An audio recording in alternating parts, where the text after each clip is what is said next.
Kanan. Kanan ke kanan? Okey, bawah. Bawah. Macam ada masalah coding lah ni sini.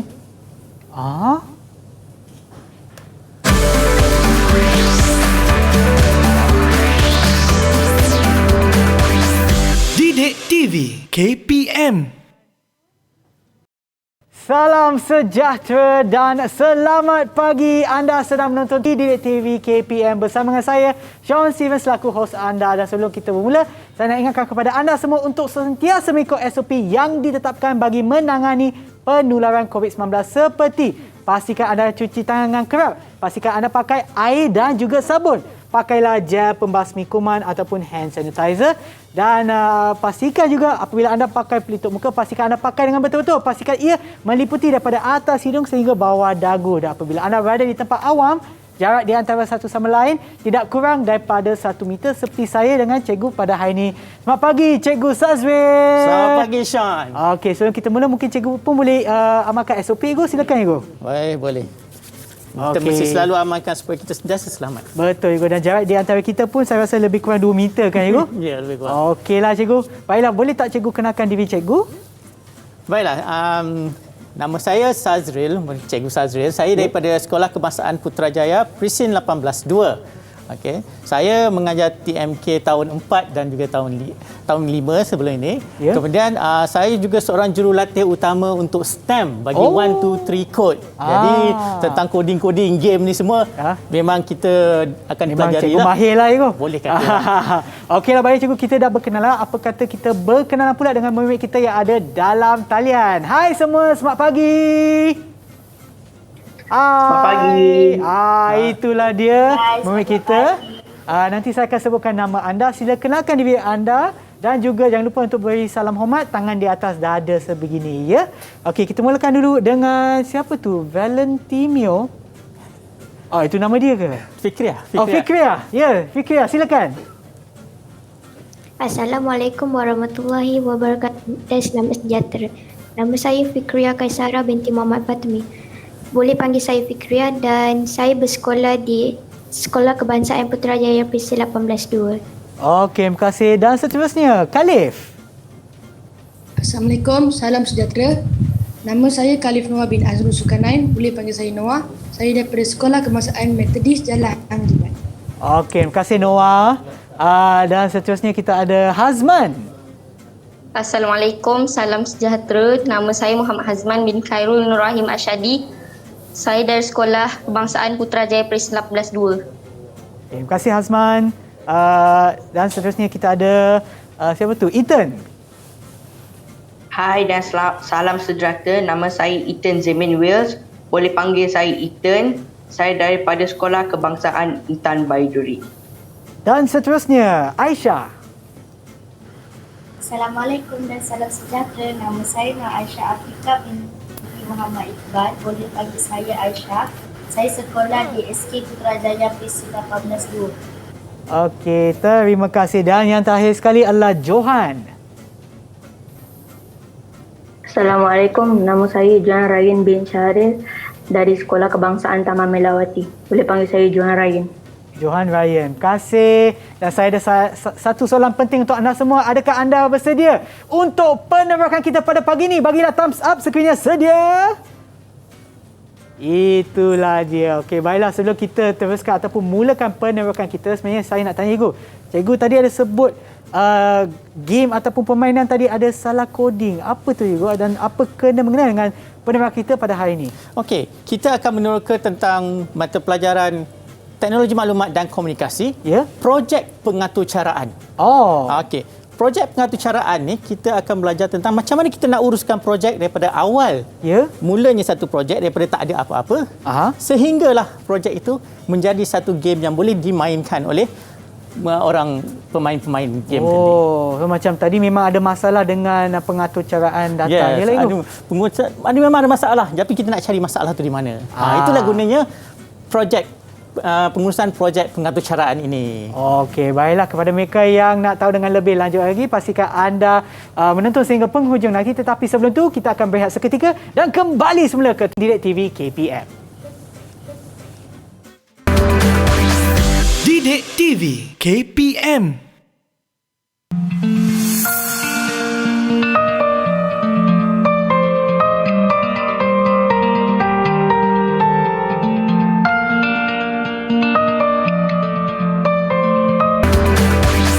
Didik TV KPM. Didik TV KPM. Kembali semula ke Didik TV KPM bersama dengan saya, Sean Steven dan juga Cikgu Sazwil. Baiklah Cikgu, jom kita mulakan penerokan kita. Alright. Murid-murid, kalau kita lihat di whiteboard sini kan, di whiteboard sini, ada 5 langkah dalam projek pengatur caraan. Ada 5 langkah dalam projek pengatur caraan. Ya. Jadi, apakah langkah-langkah tersebut? Berdasarkan pengetahuan sedia ada murid-murid sekalian, cuba, apakah langkah pertama yang kita boleh lihat di sini? Yang mana? Di sini ada mengekut atur cara, menguji atur cara, mendokumentasi, mereka bentuk atur cara dan juga memahami situasi. Jadi, ada tak murid-murid kita yang nak cuba jawab? Okey, Ethan. Ethan nak cuba jawab. Nombor 1, memahami situasi. Oh, nombor 1 memahami situasi. Mari kita tengok betul atau tidak. Mari kita letak dulu. Memahami situasi. Okay. Baiklah. Murid yang seterusnya. Ada siapa-siapa lagi nak cuba? Oh, Fikriah. Yang nombor 2, mereka bentuk atur cara. Mereka bentuk atur cara. Okey, terletak di sini. Okey. Itu yang kedua. Mereka bentuk atur cara. Seterusnya, siapa lagi nak cuba seterusnya? Rasa kita boleh pilih lah. Itu dia. Hazman. Okey, Hazman. Mengekut atur cara. Mengekut atur cara. Mengekut atur cara. Terputus sekejap tadi suara dia. Oh, mengekut lah. Mengekut atur cara. Baiklah. Yang seterusnya. Siapa lagi yang belum jawab? Noah. Nombor 4, mengaji atur cara. Menguji atur cara. Okey. Jadi maksudnya yang terakhir adalah mendokumentasi atur cara. Baiklah, mari kita lihat. Memahami situasi, mereka bentuk, mengekut, menguji dan mendokumentasi. Baiklah, berdasarkan jawapan yang diberikan oleh murid-murid kita ni nampaknya betul. Oh, betul. Nampaknya betul semua. Okey. Bagus. Memang bijaklah murid-murid cikgu. So, apabila kita memulakan satu-satu projek atau cara, projek atau cara, dia akan ada 5 langkah ni. 5 langkah ini iaitu memahami situasi, mereka bentuk, mengekut, menguji dan mendokumentasi. Tetapi untuk sesi kali ini kita hanya akan sentuh 2 saja. Memahami situasi dan juga mereka bentuk atur cara. Kita hanya akan pakai untuk 2 saja. Yang 2 ni lah. Alright. Kenapa memahami situasi ni penting? Apabila kita nak buat satu-satu projek aplikasi, tak kisahlah game ke apps ke kan? Pentingnya kita faham situasi ini ialah kita tahu hala tuju game tersebut. Okey. Especially kalau kita selalunya rasanya kan, kalau Sean rasa kan, dalam nak buat satu game ni kan, seorang-seorang ke buat? Saya rasa kebanyakan masa tu bergantunglah, tapi saya rasa lebih daripada seorang lah cikgu. Game boleh dibuat oleh seorang, tetapi kebanyakannya akan memerlukan satu pasukan. Akan memerlukan satu pasukan. Jadi sekiranya kita tidak ada langkah pertama, memahami situasi, memahami game, maksudnya game kita tak akan ada hala tuju. Seorang buat lain, seorang buat lain. Jadi game tu dah tak ada dia punya konsistensi dia tu. Betul. Tetapi dalam kita nak memahami situasi ni ada beberapa soalan yang kita perlu tanya. Beberapa soalan, okey. Mari kita lihat pada PowerPoint ni. Okey, kita lihat pada PowerPoint ni. Yang pertama, situasi utama. Apakah situasi utama yang hendak ditunjukkan? Apa di dalam game tu? What is the theme? Apakah temanya? Apakah game tu sendiri? Apakah dibuat dalam game tu? Okey. Kemudian kita juga ada apakah maklumat sedia ada dalam game? Okey. Bagi contoh, katakan kita buat game tentang berlari di jalan raya. So maklumat-maklumat sedia ada macam jalan raya dan sebagainya. Betul tak? Betul. Itu maklumat sedia ada. Kalau lari di jalan raya jangan letak dekat laut pula kan? Itu dah maklumat yang salah dah. Jadi katakan kita tak faham situasi tu, kita ada grafik designer yang kerja dia buat grafik. Tiba-tiba game tu tentang berlari di jalan raya. dia hantar dekat kita lari kat tepi pantai. Lain itu pula dah ya. akan membuang masa kita dalam membuat game. Itulah gunanya memahami tu. Dan kita ada 2 lagi elemen tadi, iaitu maklumat tambahan, apa lagi maklumat yang kita boleh gunakan, dan juga gambaran keseluruhan. The overall view. Apakah game ini? Apakah game ini? Apakah objektif dan juga apa yang kita sepatutnya buat dalam game ataupun permainan game tersebut ya. Baiklah. Untuk itu, saya nak bacakan satu contoh situasi permainan. Ya. Sebelum tu cikgu, saya nak terangkan kepada mereka yang menonton di rumah ya cikgu. Kami akan menggunakan banyak istilah dalam bahasa Inggeris cikgu untuk lagi memudahkan pemahaman kita, sebab contohnya macam game yang cikgu sebutkan tadi adalah permainan, dan juga coding adalah pengaturcaraan dan sebagainya, hanya untuk memudahkan pemahaman kita pada hari ini. Bila kita cakap tentang pengaturcaraan, coding, kebanyakan bahasanya dalam bahasa Inggeris. Yalah, sebab ini istilah yang banyak digunakan di serata dunia kan cikgu? Ya, dan kadang-kadang memang saya ada term-term dalam bahasa Melayu tapi tersasul sebab terbiasa orang kata kan. Yelah, tetapi bila kita bercakap itu maksudnya saya cuba nak menerangkan lagi. Betul. Okey, silakan cikgu. Baiklah, ini adalah game yang pertama.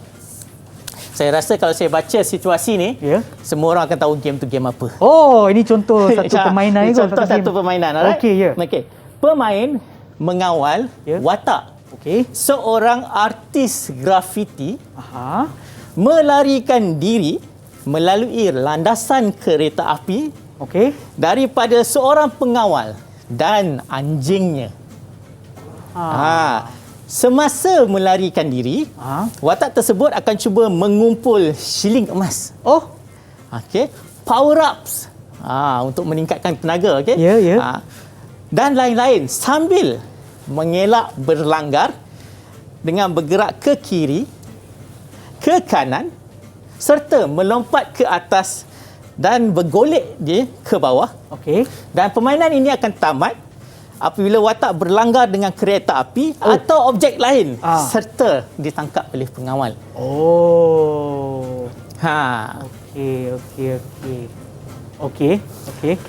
Okey, itu adalah satu situasi dalam sebuah game. Jadi katakan saya seorang ketua untuk satu projek pengaturcaraan. Jadi saya akan ada satu teks begini yang akan maklumkan kepada pasukan saya ataupun pada diri saya sendiri sekiranya saya tengah memprogramkannya seorang diri yang katakan supaya saya tak lari jauh daripada sini. Saya tak nak tiba-tiba daripada landasan kereta api saya pergi ke jalan raya apa semua kan. Itu sebab itu akan membuang masa. Betul. Alright. Sean tahu tak game apa? Tahu tak game dia? Cikgu, saya sebenarnya pernah main game yang hampir sama dengan apa yang cikgu terangkan tadi, tapi secara yang betul-betul tu mungkin taklah sangat cikgu. Dia jenis genre dia ataupun jenis dia ialah dipanggil jenis endless runner, iaitu you akan berlari tanpa henti. Betul. Tapi saya main game dia bukan sama macam tadi tu, tapi dia hampir sama lah cikgu. Nama game ni apa sebenarnya cikgu? Nama game ni kalau siapa yang biasa main lah, Subway Surf. Saya pernah dengar cikgu tapi tak pernah main cikgu. Okey, alright. Jadi, apabila kita dengar tentang situasi ini, apabila kita mengadakan perbincangan, kita perlu tanyakan beberapa soalan untuk membantu kita dalam membuat kod-kod kita nanti. Dalam mereka bentuk kod nanti, kita perlukan beberapa soalan. Okey. Soalan yang kita boleh tanya adalah, ini adalah larian tanpa penghujung, endless runner. Larian tanpa penghujung. Dia akan lari je kan? Okey. Soalan dia, apakah power up yang dapat dikutip oleh pemain? Okey, apa power up? Jadi masa kita bincangkan tu, kita kena tahu dalam kepala kita, apa dia power up? Kita kena tuliskan. Itu penting untuk dokumentasi nanti. Seterusnya, apakah aksi yang akan berlaku apabila watak tu dilanggar? Dilanggar oleh kereta api, apa aksi yang akan berlaku pada watak tersebut? Sebab itu melibatkan animasi. Apabila melibatkan animasi, ada orang kena buat. Betul. Jadi itu soalan yang kena tanya. Sebab kita kena make sure benda tu betul, kena pastikan yang betul. Yang seterusnya, apakah bunyi yang sesuai? Bunyi kena ada. Jadi bila watak tu tengah collect shilling emas tu, dia kena bunyi macam ada bunyi shilling Kena bunyi kan? Kalau bunyi lain pula macam pelik sikit lah bunyinya. Kan? Jadi itu sebab kita kena ada soalan-soalan ini supaya kita tahu. Alright? And then bagaimanakah watak ini dikawal oleh pemain. Macam mana dia punya cara kontrol? Ya, betul. Adakah kita pakai Apa macam tadi joystick ke? Sean pakai jadi joypad kan? Ah. Ataupun kita pakai touch. Ya. Kan? Atau Swipe kita pakai atas, mouse. swipe ke tepi. Ya. Jadi benda itu kita kena tahu apakah bagaimana cara watak itu dikawal. Ini ada soalan-soalan yang penting yang kita kena tanya, dan yang terakhir, berapakah jenis halangan yang ada?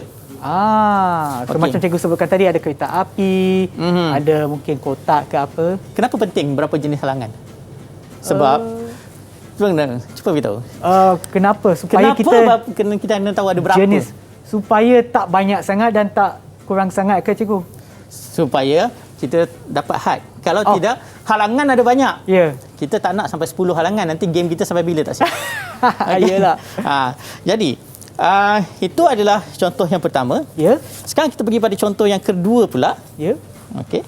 Contoh yang kedua, dia panggil, saya akan baca situasi untuk contoh yang kedua. Boleh, silakan. Okey. Pemain cuba untuk menukar posisi gula-gula yang berwarna-warni untuk menghasilkan satu barisan 3 atau lebih gula-gula yang mempunyai padanan warna yang sama. Ya, cikgu. Ini saya rasa saya tahulah. Gula-gula kan? Gula-gula. Okey. Ini akan menghilangkan gula-gula tersebut daripada papan permainan dan memberikan gula-gula baru untuk meningkatkan potensi membuat padanan baru. Saya rasa dekat situ pun dah nampak dah. Dah tahu dah, cikgu. Dah tahu dah. Warna pun dah ada dalam otak saya, cikgu. Okey. Padanan 4 atau lebih gula-gula akan memberikan gula-gula dengan kebolehan unik untuk membantu menyelesaikan papan permainan, board tu, papan permainan dengan lebih mudah. Setiap papan permainan mempunyai matlamat yang perlu diselesaikan. Ya. Okey, itu situasi dia. Ya. So bila saya bercakap dengan ini, saya akan panggil satu pasukan, saya akan duduk brainstorm. Okey, kita cuba dapatkan idea kan? Ya. So, soalan yang kita boleh tanya, ini hanya sebahagian tau. Selalunya bila kita memahami situasi ni, banyak soalan yang kita kena tulis. Sebab ini akan membantu kita apabila kita pergi untuk langkah yang seterusnya, mereka bentuk atas cara. Betapa pentingnya memahami situasi ni. Berapakah bilangan warna gula-gula? Yang tu penting. Ya, kan kalau tidak terlalu banyak warna, cikgu. Kalau terlalu banyak warna, kita tak tahu, kita spektrum warna tu banyak kan? Ya, betul. Kalau kita tak tetapkan. Dan juga objektif permainan ni adalah untuk menghilangkan ataupun memastikan bahawa kita dapat habiskan pemain tersebut. Kalau terlalu banyak warna, padanannya pun susah juga. Susah nak dapat.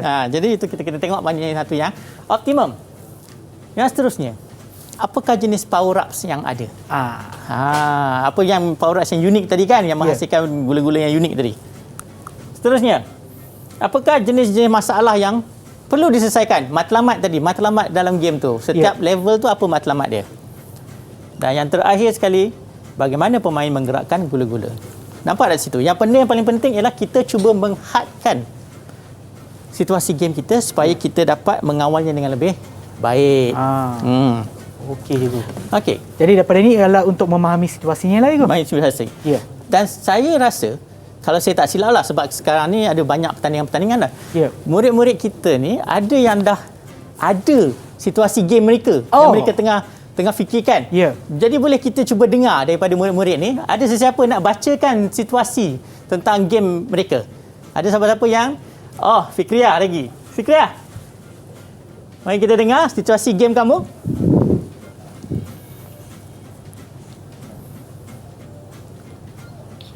Okey.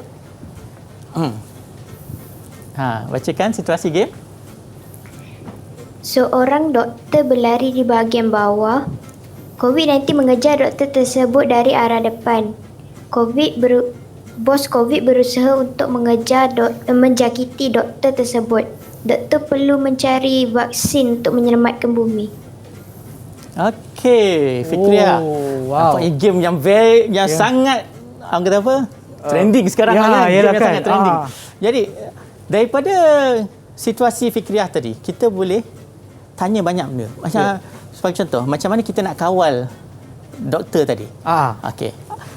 Apakah pergerakan virus tersebut? Adakah dia bergerak ke kiri, kanan, atas, bawah, ataupun dia random? Atau secara rawak? Jadi itu soalan-soalan yang perlu Fikriah fikirkan semasa dia membuat game nanti. Alright?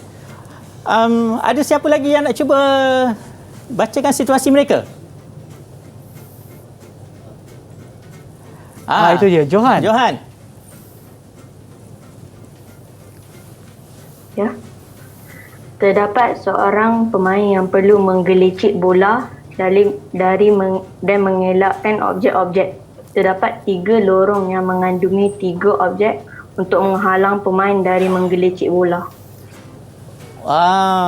Ini macam endless runner tadi, tapi dia tukarkan daripada berlari atas landasan, dia kena gelecik bola. That mean ada benda yang dia kena buat di situ. Dia kena bawa bola. Itu idea baru tu. Itu idea yang boleh dikembangkan untuk menjadi satu game yang baru. Ya. Alright. Ada lagi sesiapa yang kita nak tengok? Yes, Ethan. Game ini ada 20 kepingan daripada kad-kad menjadi 10 berpasangan. Kad adalah tersusun dari kiri ke kanan dan atas ke bawah. 4x5 masing-masing. Pemain harus mencari pasangan yang sama dan masa terpendek. Sekiranya pasangan yang dibuka adalah salah, ia akan menutup belakang secara automatik. Dan jika pasangan yang betul dibuka, ia akan tetap terbuka. Nama game ini adalah Memory. Itu dia. Saya baru je nak sebutkan itu. Okey. Daripada cara yang Ethan cakap tadi, daripada cara Ethan cakap tadi, dia maklumkan tadi satu. Apa yang akan berlaku apabila kad tersebut disentuh atau dibuka dan tak sama. Itu benda yang penting. Bentuk itu dipanggil mekanik permainan tersebut atau game mechanics yang dipanggil permainan. That means masa situasi itu dia dah faham dah, dia dah clear dah. Apa yang dia perlu sebutkan, apa yang dia perlu concentrate atau tumpukan semasa dia buat game tersebut. Kemudian dia dah bagi tahu hanya ada berapa kad saja, dia dah limitkan dia kan itu. Dan susunannya 4x5 katanya tadi itu kan. Itu yang benda-benda penting yang perlu dibuat semasa kita memahami situasi. Baiklah cikgu, sebelum kita teruskan lagi, apa kata kita berehat seketika dan kembali semula ke Didik TV KPM. Didik TV KPM.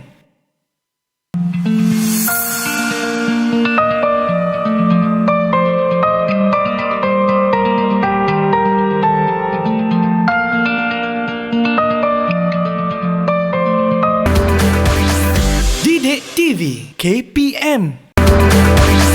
Didik TV KPM.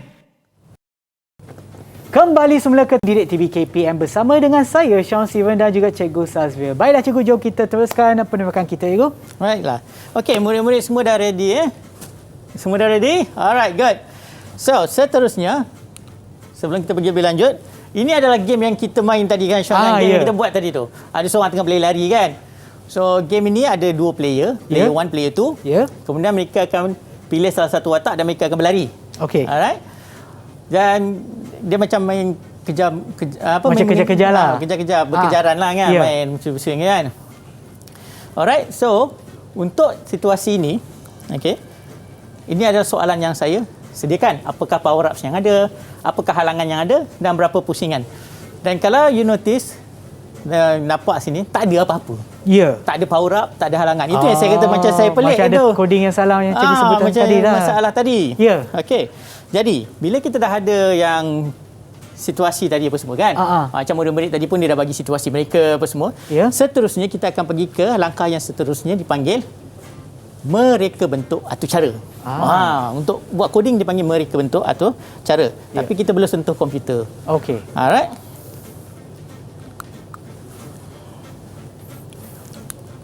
Okey. Soalan dia, alright, seterusnya. Langkah-langkah dalam mereka bentuk atau cara. Siapa yang tahu? Apakah langkah-langkah dalam mereka bentuk atau cara? Ada tak siapa-siapa? Ada tak siapa-siapa yang boleh bagi tahu saya langkah pertama dalam mereka bentuk atau cara? Apa yang kita kena buat dahulu? Apa yang kena buat? Saya nampak macam Ethan tengah senyum-senyum. Ethan tahu tak? Ethan tahu jawapan, Ethan. Apakah langkah pertama? Okey, kejap. Kejap. Siapa yang nak cuba tolong Ethan? Siapa nak cuba tolong? Noah nak cuba? Apakah langkah pertama dalam membuat mereka bentuk atau cara? Apakah benda pertama yang kita kena buat? Ada siapa-siapa? Ada salah satu daripada mereka yang nak cuba jawab. Siapa tu? Aisyah. Aisyah nak cuba jawab? Oh, Ethan nak cuba jawab. Okey, Ethan. Silakan, Ethan. Membina sudut kod. Membina sudut kod. Rasanya Belum lagi macam kot. dah lompat satu step tau. Apa Berbincang dia? dulu, berbincang. Berbincang dulu. Berbincang, okey. Kalau bincang tadi memahami situasi kan. Apa dia yang lepas kita dah faham situasi, apa yang kita kena buat selepas itu? Yang benda pertama kita buat dalam mereka bentuk atau cara. Apa yang kita kena buat? Itu dia. Noah, Noah. silakan. Algoritma.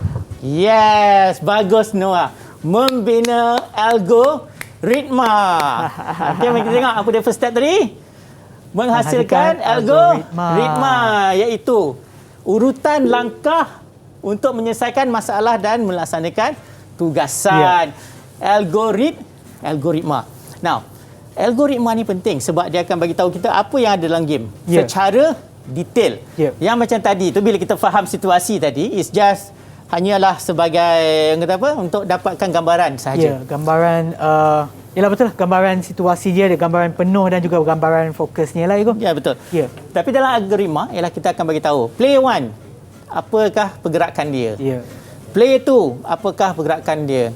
Power up 1 apakah hasil dia. Power up 2 apakah dia punya fungsi-fungsi dia. Itu dalam menghasilkan algoritma. Selepas menghasilkan algoritma, apa dia? Noah, tadi what you say? Apa yang kamu cakap tadi, Noah? Apa dia selepas menghasilkan algoritma? Tadi Noah dah bagi jawapannya tadi tu. Yang langkah kedua tu adalah jawapan Ethan tadi. Dia Noah pula. Ethan, sorry. Ethan, sorry. Membina sudut kod. Membina sudut kod, betul. Sorry, saya tersilap. Salah sebut nama, tak apa. Salah sebut nama. Saya dah tengok muka Noah pasal dia senyum tu. Tak boleh berhenti dari tadi. Alright. So, menghasilkan pseudocode. Now, pseudocode. Apa tu pseudocode, Ego? Pseudo. Perkataan pseudo. Itu sebab kadang-kadang kita kata pseudocode ni sebenarnya perkataan pseudo tu tak ada dalam bahasa Melayu. Tapi kita dah ambil dan gunakan dia. Sebab pseudo ni ialah seperti sesuatu. Menyerupai sesuatu. Jadi bila kita kata pseudocode, maksudnya menyerupai kod. Menyerupai kod. That means dia pseudo, dia menyerupai. Dia bukan kod yang betul, bukan yang if, else, then. Ada kurungan-kurungan apa semua tu kan. Dia bagaikan lah. Dia bagaikan satu kod. Dia adalah menerangkan kod dalam bahasa biasa. Menggunakan contoh kalau kita dalam bahasa Melayu, kita akan menggunakan bahasa Melayu untuk menerangkan kod-kod kita. Okey. Mari kita tengok set pernyataan yang menyerupai bahasa atau cara komputer tetapi menggunakan bahasa biasa. Contoh macam dekat kod tu mungkin dia ada if player ataupun if pemain tekan butang then pemain akan. So daripada kod yang bahasa kod ni kita macam terangkan dalam bahasa Melayu Ego. Sekiranya player 1 pergi ke arah ini, maka kita akan buat apa? Tapi yang tu dalam pengatur caraan, tetapi yang ni kita terangkan dalam bahasa biasalah. Tapi bahasa biasa tu pun dah hampir seperti bahasa pengatur caraan. Okey. Dan yang terakhir sekali adalah menghasilkan carta alih. Tetapi carta alih ini adalah satu topik yang besar, so kita tak akan bincangkan pada sesi ini untuk carta alih. Ianya hanyalah gambar rajah yang menggunakan simbol geometrik untuk menunjukkan langkah-langkah dalam algoritma.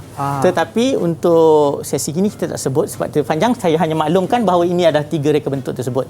Untuk kali ini kita hanya akan memberikan tumpuan kepada menghasilkan algoritma dan juga menghasilkan pseudocode. Alright, murid-murid. So sekarang murid-murid okey kita nak move ke alright. Semua thumbs up. Okey, good. Tadi kita ada game lumba lari kejar-kejar tadi. So ini adalah contoh algoritma untuk game yang sedang dibina. Okey. Yang pertama untuk player 1 dan player 2. Apa yang dia kena buat? Bergerak ke kiri, ke kanan, ke atas dan ke bawah. Okey, itu adalah algoritma dia. Yang kedua, pengejar mendapat markah apabila menangkap player yang dikejar. Itu algoritma dia. Kemudian kita ada power ups kepantasan. Ini sebahagian bukan keseluruhan game. Meningkatkan kepantasan watak yang mengambil dan bertahan selama 15 saat. Itu adalah algoritma dalam game tag tadi. Game yang kejar-kejar kan. Jadi bila kita tengok macam ni, yang ini maksudnya ini adalah satu jenis yang kita akan hasilkan.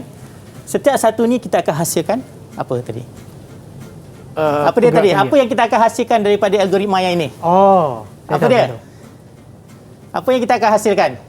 Murid-murid? Apa yang kita akan hasilkan? Okeylah, saya jawab bagi pihak murid-murid. Pseudocode dah, Ego. Pseudocode. Itu dia. Kita akan hasilkan pseudocode daripada algoritma ini. Sekiranya algoritma ini tak clear kan? Kita maksudnya tak cukup jelas. Pseudocode kita tidak akan dapat dihasilkan dengan baik. Sekarang mari kita tengok. Menulis pseudocode untuk player 1. Tadi player 1 kita apa? Berlari ke kiri, berlari ke kanan, atas dan bawah. Ya. Betul tak? Betul. Nampak tadi kan, geng kan? Alright. Okey. Dia semua akan mula dengan mula. Yalah. Mula. Kalau nak mula apa pun, kalau nak mula apa kan, kalau nak apa-apa nak mulakan tu, kita kena mulalah. Mula, betul. Okey. Ya. Sekali kita kata, tetapkan kedudukan pengejar di sudut atas kiri dan semak tetapan pengejar. Ya. Okey, maksudnya apa? Tetapkan dulu, dia duduk kat mana? Di mana karakter itu berada? Ya. So kita bagi tahu, okey. Okey. Tapi kalau dalam bahasa komputer, dia tak akan kata tetapkan. Ya. Dia akan guna bahasa lain. Go to position, bla-bla-bla. Itu lepas tu coordinate secara apa teknikal semua. sikit lah. Tapi yang ni adalah pseudocode macam cikgu sebutkan tadi adalah untuk menerangkan kod yang sebenar lah, Ego, dalam bahasa kita. So, kemudian jika tetapan pengejar adalah benar, maka tetapkan player 1 sebagai pengejar. Ni kalau kita tengok, saya cepatkanlah sebab dia just biasa je, semuanya sama je. Sebab saya nak tengok nanti, saya dengar murid-murid ni semua pun dah ada pseudocode mereka. Okey. Okey. Jadi jika tetapan pengejar ni semua ialah apa yang berlaku. Sebagai contoh, jika kekunci W ditekan, maka gerakkan player 1 ke atas.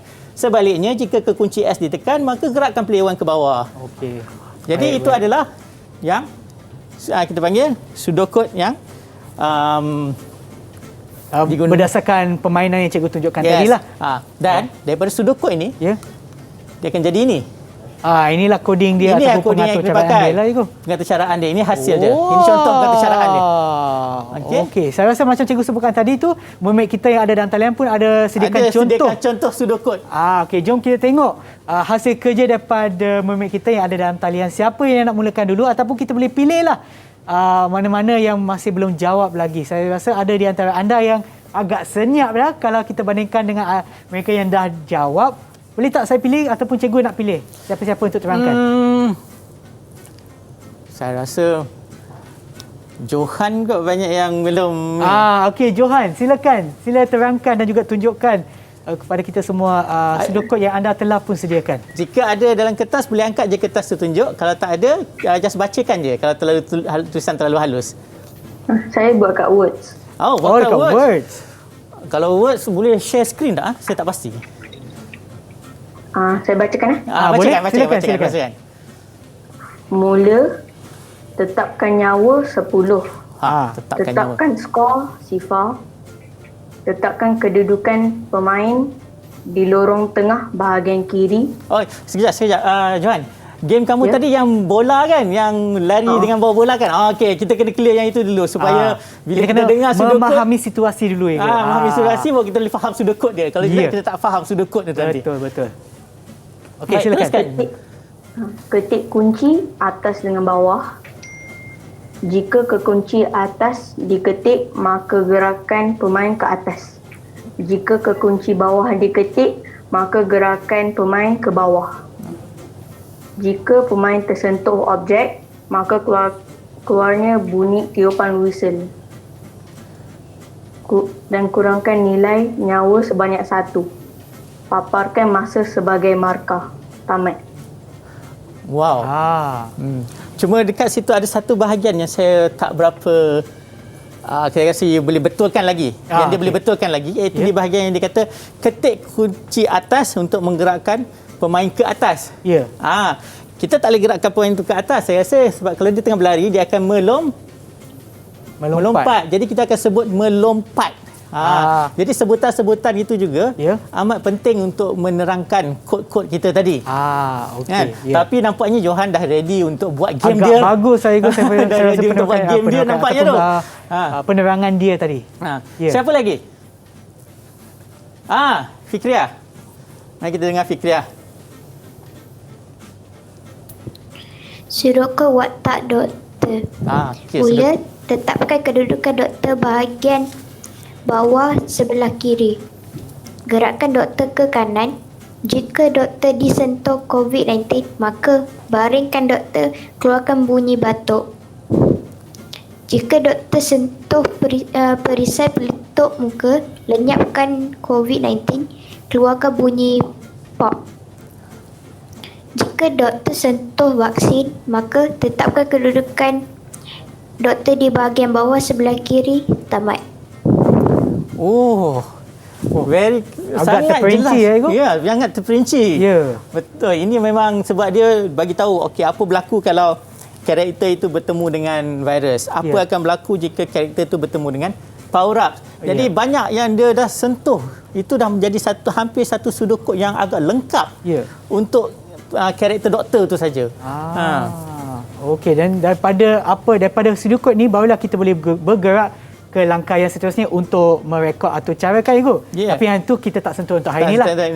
Okey, baiklah, sebelum kita teruskan penukaran kita, apa kata kita berehat seketika dan kembali semula ke Didik TV KPM. Didik TV KPM. Didik TV KPM. Kembali semula ke Didik TV KPM bersama dengan saya, Sean Siwan dan juga Cikgu Sazril. Baiklah Cikgu, sebelum kita rehat tadi kita dah dengar dua contoh penerangan bagi sudokot daripada, kalau tak silap saya, daripada Johan dan juga Fikriah kan Cikgu? Ya, betul. Mungkin kita boleh tanya lagi murid lain, contoh mereka dan juga penerangan mereka untuk sudokot mereka. Baik. Ada siapa yang nak volunteer? Mungkin kita boleh tanya Hazman Cikgu. Hazman? Hazman, tadi senyap je, tak senyum langsung. Senyum sikit Hazman boleh? Itulah dia senyuman yang begitu ceria. Okey, silakan Azman. Sebelum anda terangkan sudokot anda, mungkin anda boleh terangkan dulu situasi mungkin kita terlupa ataupun tak dengar lagi situasi supaya kita dapat memahami situasi tersebut. Silakan. Pemain sedang mandu kereta untuk melarikan diri daripada polis. Okey. Main harus elak halangan di jalan raya.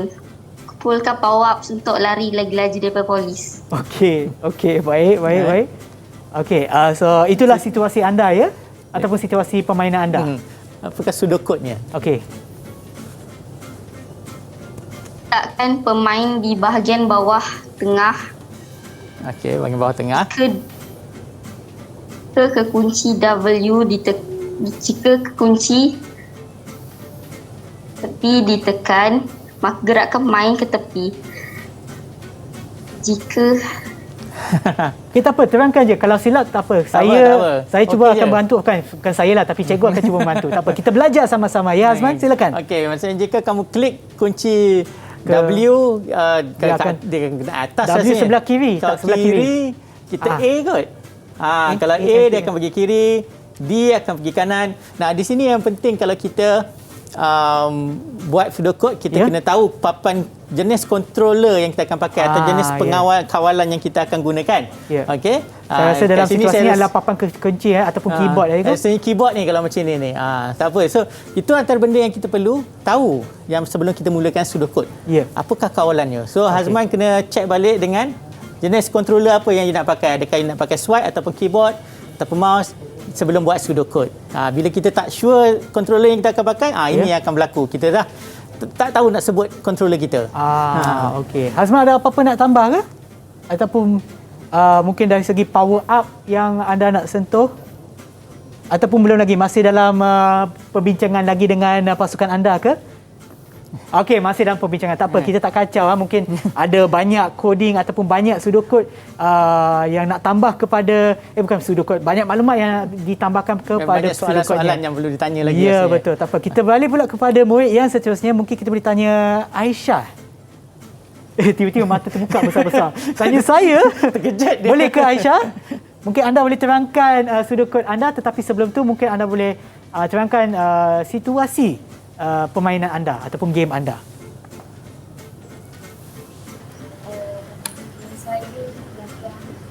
Sorry Aisyah, kena kuat sikit ya Aisyah, tak dengar lah. Kuat sikit suara. Ini tahun 2020 ada virus zombie. Okey. Jika mahu selamat daripada terkena virus zombie, perlu mencari isu panas. Okey. Boleh tak anda terangkan sudut kod anda?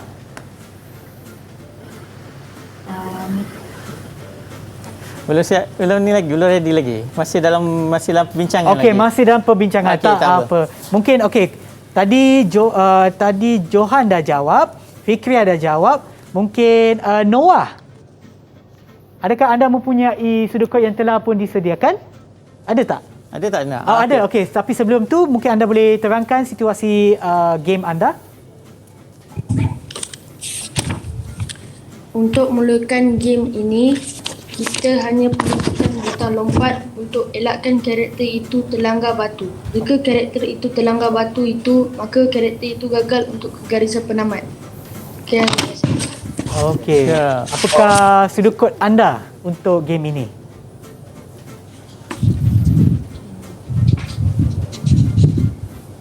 Tengah cari file. Okey, tengah cari. Tak apa-apa.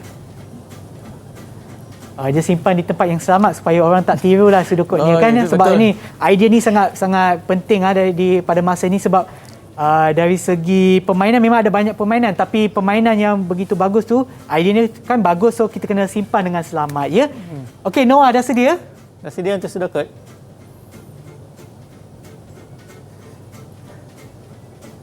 Okey, saya rasa Noah masih cari, tak apa. Kita akan kembali semula ke Noah. Dan murid yang terakhir tu yang masih belum jawab mungkin Ethan. Ethan okey? Ethan belum jawab kan? Belum. Okey, silakan Ethan. Sudut kod game memory. Mula. Ya, okey. Penunjuk bermula dari kiri paling atas. Masa tidak terhad. Pergerakan kiri, kanan, atas dan bawah. Jika butang kanan ditekan, penunjuk bergerak ke kanan. Jika butang kiri ditekan, penunjuk bergerak ke kiri. Jika butang atas ditekan, penunjuk bergerak ke atas. Jika butang bawah ditekan, penunjuk bergerak ke bawah. Okey. Jika butang enter ditekan, maka kad terpilih. Tamat. Dia menggunakan anak panah. Terima kasih. Juga controller. Wah, bagus. Very okey. clear. Sangat jelas tadi. Dia menggunakan anak panah untuk gerakan dan tekan butang enter untuk flipkan kad tersebut atau untuk balikkan kad tersebut. Okey, siapa saya rasa nampaknya okey mereka ni. Nampaknya semua okey. Noah dah okey ke? Ataupun sudut kod anda masih dalam perbincangan dengan pasukan anda? Okey, tak apa, jangan risau. Masih ada masa selepas program ini. Tetapi sebelum tu, mungkin murid kita yang ada dalam talian boleh berikan rumusan kepada penerakan kita pada hari ini. Mungkin cikgu boleh pilih siapa yang nak beri rumusan. Okey, saya nak pilih Aisyah. Apakah saya nak tanya soalan sikit Aisyah? Okey, berikan langkah yang pertama yang kita perlukan dalam projek pengaturcaraan. Apakah langkah yang pertama? Yang kita susun kad tadi, langkah pertama?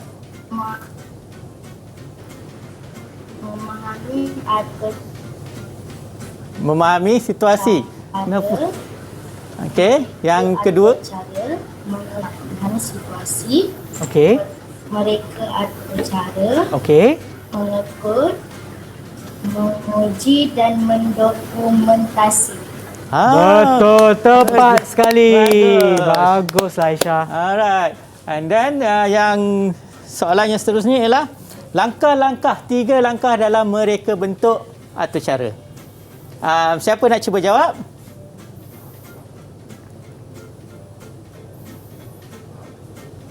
Itu dia. Fikria, silakan.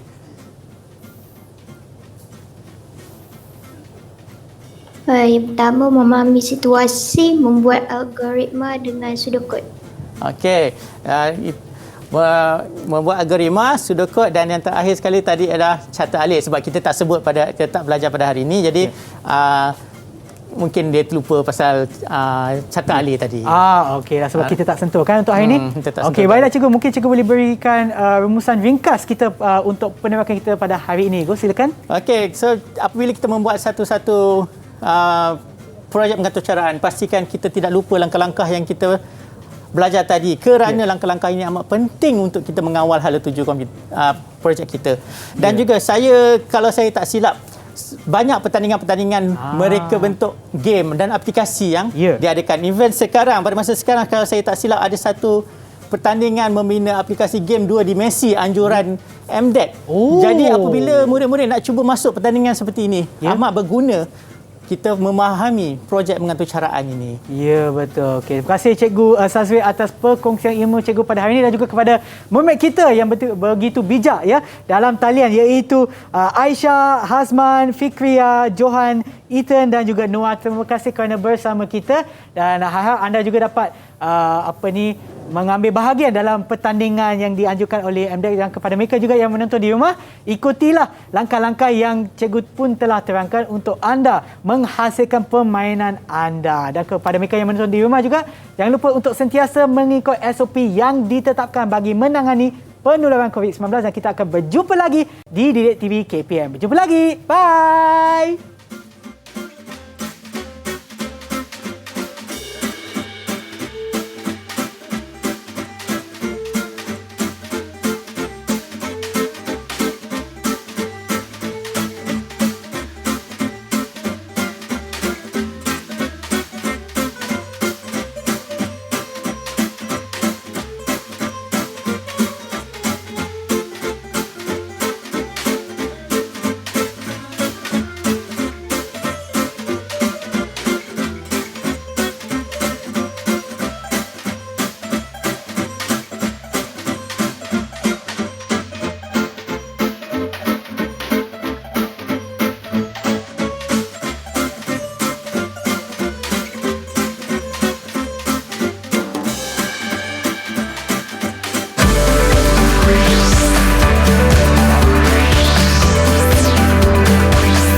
Didik TV KPM